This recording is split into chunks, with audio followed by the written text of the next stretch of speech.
కాలి గజ్జగట్టి ఈ రాష్ట్ర సాధనలో భాగస్వామ్యమైనటువంటి వ్యక్తిగా కొన్ని విషయాలు పాత్రికేయ మిత్రులతోని పంచుకోవాలనిపించినటువంటి ఉద్దేశంతోని ఈరోజు ఈ పాత్రికేయ సమావేశాన్ని ఏర్పాటు చేయడం జరిగినది.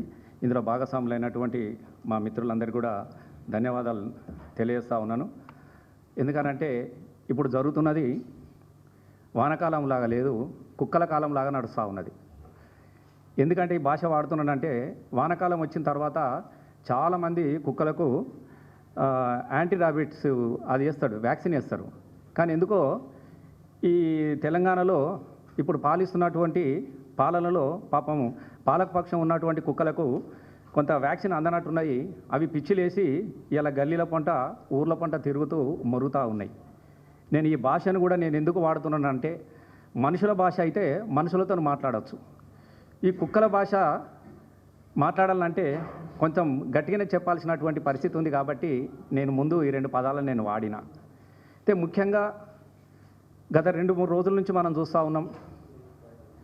మరి ఈ ప్రాంత తెలంగాణ రాష్ట్ర ముఖ్యమంత్రి వర్యులు సరే ఎక్కడే మాట్లాడుతూ ఉన్నాడో ఏం మాట్లాడతాడో కూడా మీ అందరికీ తెలిసినప్పటి విషయం అయినప్పటికీ కూడా మొన్న బాగా రెచ్చిపోయి తెలంగాణ రాష్ట్రాన్ని సాధించినటువంటి ఒక వ్యక్తి కేసీఆర్ మీద కావచ్చు, తెలంగాణ ఉద్యమంలో తన పదవులకు రాజీనామా చేసి ప్రజల వైపు నిలబడి కొట్లాడి తెలంగాణ రాష్ట్ర సాధనలో భాగస్వామ్యమైనటువంటి నాయకుల మీద కావచ్చు, చాలా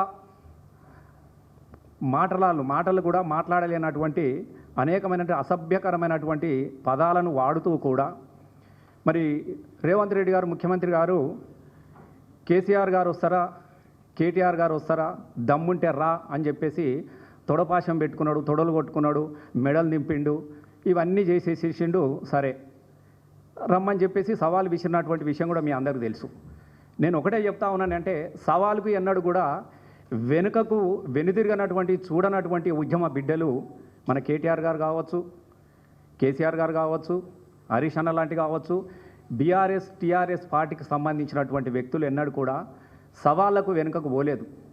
సవాళ్ళను ఎదుర్కొన్న వాళ్ళు తెలంగాణ రాష్ట్ర ఉద్యమంలో కూడా తెలంగాణ వాదం లేదని అనుకున్నప్పుడు మీరు రాజీనామాలు చేయాలంటే తన పదవులను కూడా గడ్డి పోచలాగా పదవులను కూడా రాజీనామాలు చేసి ప్రజాక్షేత్రంలో నిలబడ్డటువంటి ఉద్యమ బిడ్డలు కాబట్టి సవాలుకు ఎదురు నిలబడ్డటువంటి పరిస్థితి మొన్న మనం కేటీఆర్ గారిని మనం చూసినాం. మేము ఒకటే అడుగుతా ఉన్నాం, మీరేమడిగారు, కేసీఆర్ గారు వస్తారా, కేటీఆర్ గారు వస్తారా అని చెప్పినాడు. ఎస్, ఈ పార్టీ నుంచి మా కేటీఆర్ గారు బీఆర్ఎస్ పార్టీ వర్కింగ్ ప్రెసిడెంట్ గారు చాలా సిద్ధంగా నిలబడ్డాడు. ఎస్ నేను వస్తున్నా అని చెప్పినాడు. వస్తున్నా అని చెప్పేసి ఊరికే రారా అని చెప్పేసి రాండి అని పిలవలేదు. నీకు సమయం ఇచ్చినాడు, నీకు డేట్ ఇచ్చిండు, నీ ప్రిపరేషన్ కూడా టైం ఇచ్చి బరాబర్ వచ్చి నిలబడ్డాడు. ఎవడు వీరుడు? పారిపోయినాడు, పిరికి పందలాగా పోయినాడు దొంగ అవుతాడు తప్ప రమ్మని చెప్పేసి సవాలు స్వీకరించిన వాడు వీరుడు అవుతాడు.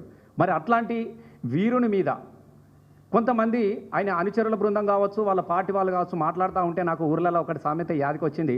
చాలా మామూలుగా ఇళ్లలో ఒక కుక్క ఉంటుంది పెద్ద, ఆ పెద్ద కుక్క ఇంట్లో నుంచి గేటు లోపల ఉంటుంది. అది బౌ అనగానే వీధిలో ఉన్న ఊరు కుక్కలన్నీ బౌ బౌ బౌ బౌ అని మొరుగుతూ ఉంటాయి. ఇలా కాంగ్రెస్ పరిస్థితి కూడా నాకు గట్లనే అన్నది. ఒక ఆయన బౌమని ఢిల్లీకి వారిపోగానే వీధిలో ఉన్న ఊరు కుక్కలన్నీ ఉరికొచ్చి బౌ అని అరుస్తున్నట్టుగా నాకు అనిపిస్తూ ఉన్నది. ఎందుకనంటే దొంగలు పారిపోతూ ఉంటారు. మనకు చాలా సహజంగా మనం చూస్తూ ఉంటాం గ్రామాలలో దొంగతనం చేసి ఎవడన్నా పారిపోతూ ఉంటే ఊరు కుక్కలన్నీ ఎంబడి పడతాయి, బౌ బౌ బౌ బౌ బౌ అని ఎంబడి పడుతూ ఉంటాయి. ఇలా గాంధీ భవన్లలో కావచ్చు, వాళ్ళ పార్టీ అఫీషియల్ కార్యాలయంలో కావచ్చు కొన్ని కుక్కలు మరుగుతూ ఉన్నాయి. నేను బరాబరి కుక్కగానే మాట్లాడుతూ ఉంటున్నా. ఎందుకంటే కుక్కల కొడుకులకు కుక్కల భాష తప్ప మంచి భాష రాదు. ఇలా కేటీఆర్ గారి గురించి చాలా అసభ్యకరమైనటువంటి పాలన. దేనికోసం మాకు అందుకే ప్రజలు కూడా అర్థం చేసుకుంటూ ఉన్నారు. ప్రజలకు ఇలా నారుమల్లు పోసుకొని నీళ్ళ కోసం మొగులకు ముఖం పెట్టి వాన కోసం ఎదురు చూసే కాలం మొట్టమొదటిసారిగా తెలంగాణ రాష్ట్రం వచ్చిన 10 సంవత్సరాల తర్వాత మొట్టమొదటిసారిగా నారుమల్ల కోసము నీళ్ళ కోసం మొగులకు ముఖం పెట్టి మళ్ళా సేలల్లో నీళ్లు లేవు, సెలకల్లో నీళ్లు లేవు, నిన్నే నమ్మిన రైతు కళ్ళల్లో నీళ్లు లేవు, వానమ్మా నువ్వు ఒక్కసారి వచ్చిపో అని చెప్పేసి కప్పతల్ల ఆడుతున్నటువంటి సందర్భం ఈ 10 సంవత్సరాల కాలంలో మొదటిసారిగా ఇలా పల్లెల్లో మీరు కనబడుతూ ఉన్నది. చాలామంది నాట్లేయడానికి లేదు. ఇలా ఒకవైపు కాళేశ్వరం కూలిపోయిందని ఒక కుట్రతోని కాళేశ్వరంని ఎండబెట్టి నీళ్లు లేకుండా చేసి ఒకవైపు ఎందుకో ఈ కాలం కూడా అయితలేదు. ఈ కాంగ్రెస్ పరిస్థితి పాలన చూసి ఇలా కాలం కూడా కన్నీళ్లు పెట్టుకుంటూ ఉంటున్నది. ఇలా కాలం కూడా అయ్యలేనటువంటి పరిస్థితుల్లో రైతులకు ఒక భరోసానియాల్సినటువంటి ఇలా కాంగ్రెస్ ప్రభుత్వం కానీ వాళ్ళ ముఖ్యమంత్రి కానీ వాళ్ళ ఎమ్మెల్యేలు కానీ ఇలా పల్లెలకు పోయి రైతులను ఓదార్చే పరిస్థితి లేదు. మేము ఇచ్చినాము రైతు భరోసా అని. మరి రైతు భరోసా ఇచ్చినోడు రైతు రాజ్యం అనేటోడు ఇలా ఏ గ్రామాలలో పోయి ఇలా రైతుల దగ్గర నిలబడ్డా? ఇలా రైతుకు బీమా వస్తూ ఉన్నదా? నీ 420 హామీలు ఏ ఒక్కటి కూడా అమలు కాలేదు. నీ 6 గ్యారంటీలు ఒక్కటి కూడా దిక్కులేదు. కాబట్టి ఇలా ప్రజలు అడగడానికి సిద్ధంగా ఉన్నారు. ప్రజలకు పోయే పరిస్థితి లేదు. ఎక్కడికక్కడ ఎమ్మెల్యేలను మంత్రులను అడ్డుకుంటా ఉన్నారు. ఎక్కడికక్కడ పారిపోతూ ఉన్నారు దొంగల్లాగా. ఇలా ప్రశ్నలు ఎక్కడైతే ప్రజలు మాట్లాడతారో అని చెప్పేసి ఇలా ఒకవైపు మేము ఇది ఇచ్చినాం అది ఇచ్చినాం అని చెప్పేసి ఇలా ఈ సబ్జెక్టును అంతా కూడా ప్రజలు ఏదైతే అనుకుంటారో దాన్ని డైవర్ట్ చేయడానికి కోసము వ్యక్తిగతమైనటువంటి దూషణలకు ఇలా కేటీఆర్ గారి మీద కేసీఆర్ గారి మీద వ్యక్తిగత దూషణలకు పాల్పడ్డటువంటి కాంగ్రెస్ నాయకులను నేను సూటిగా అడుగుతూ ఉన్నా. చాతగానోడు మాత్రమే వ్యక్తిగతంగా మాట్లాడతాడు. చాతనైనోడు మాత్రం పాలన గురించి మాట్లాడుతూ ఉంటాడు. ఎస్, మీకు దమ్ముంటే నువ్వు చేసిన సంక్షేమ పథకాల గురించి మాట్లాడండి. ఏం చేసిరా మీరు? 18 నెలలైనా ప్రాజెక్ట్ కట్టినవా? ఏమన్నా డాంబర్ రోడ్ వేసినవా? ఏమన్నా బిల్డింగ్ కట్టినవా? అసలు మీరు ఏం చేసిరే చెప్పుర్రి. కేసీఆర్ కొనసాగి తీసుకొచ్చినటువంటి సంక్షేమ పథకాలను కూడా అమలు చేయలేనటువంటి నిస్సహాయ స్థితిలో ఉండి పేర్లు మార్చుకుంటా ఊర్ల పేర్లు మార్చుకుంటా బతుకుతున్నారు తప్ప మీరు ఏ ఒక్కటి అమలు చేసిరని చెప్పేసి మేము అడుగుతా ఉన్నాం. ఇలా మాట మాట్లాడితే చాలు, మేము ఇందిరమ్మ ఇల్లు ఇచ్చినాం, మేము ఇందిరమ్మ ఏడిచ్చిరా నాయన. ఇందిరమ్మ ఇళ్ళ పేరిటే ఇసుకొద్దంగా వ్యాపారం నడుపుకుంటా ఉన్నారు కాంగ్రెస్ కార్యకర్తలు. నేను ఇది మీకు చాలా చెప్తా ఉన్నా. ఇందిరమ్మ ఇళ్ళ పేరిట కాంగ్రెస్ ఇసుక వ్యాపారం చేసుకుంటా ఉన్నది. ఎక్కడ ఇచ్చారు? ఇలా నేను ఎందుకు ఈ విషయాన్ని మాట్లాడుతున్నా అంటే ఇవన్నీ మాట్లాడుతూ ఉంటే ప్రజల వైపు నిలబడి ఒక ప్రతిపక్ష స్థానాన్ని కూడా చాలా గర్వంగా స్వీకరించినటువంటి వ్యక్తి ఇలా కేటీఆర్ గారు కావచ్చు, కేసీఆర్ గారు కావచ్చు, బీఆర్ఎస్ పార్టీ. ఎస్, మేము 14 సంవత్సరాలు ప్రజల తరపున కొట్లాడిన అధికార పార్టీతోని ఇలా ప్రభుత్వం వచ్చిన 10 సంవత్సరాల తర్వాత కూడా ప్రజల వైపు నుంచి మేము కొట్లాడుతున్నామని చెప్తున్నారు. ప్రజల వైపు నుంచి కొట్లాడే పద్ధతి అనేది బీఆర్ఎస్ పార్టీకి ఇలా ఏం కొత్త ఏం కాదు.